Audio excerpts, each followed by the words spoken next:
Wherever we want to go in life, that journey begins with the first step. And that first step has to be taken in the life in which we find ourselves. One of the great temptations of human existence is to base your life on contingency, that you will actually take the courageous step once all the conditions are absolutely and utterly right for you. When you have the right boss, when you have the right job, when the car payments have been made, when the kids are through college, when you're on your deathbed, when you're dead.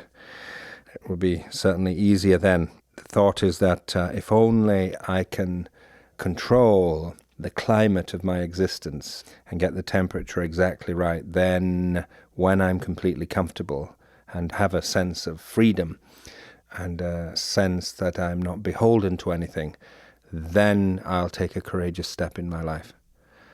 Of course, these conditions almost never come.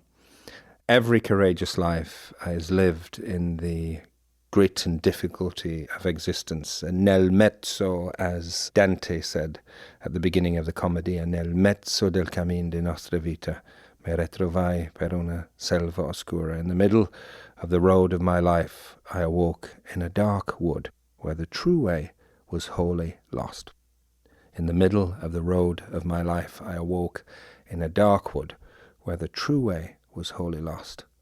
They're beautiful, authentic lines, and one of the reasons that the Commedia has been such an abiding classic through the centuries of Western literature is because it is incredibly sincere. He is not basing his knowledge on all-knowing competence. He's actually basing it on a kind of investigative vulnerability. He doesn't say to you that he has these 3 rules, these 7 laws. He says, one day I just stopped telling myself all the things I'd been telling myself. And I stopped needing to know all the things I'd been needing to know. And I just actually started paying attention to things as they seemed to be in their own voices. And to begin with, everything went completely dark and everything seemed to disappear. And I was in a very narrow place. But in that narrow place, I found myself on solid ground.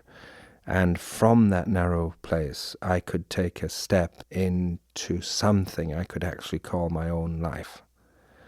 And I think this is one of the abiding phenomena of courage, is the ability to cultivate a relationship with the unknown, to create a form of friendship, if you will, with what lies around the corner over the horizon, with those things that have not yet fully come into being.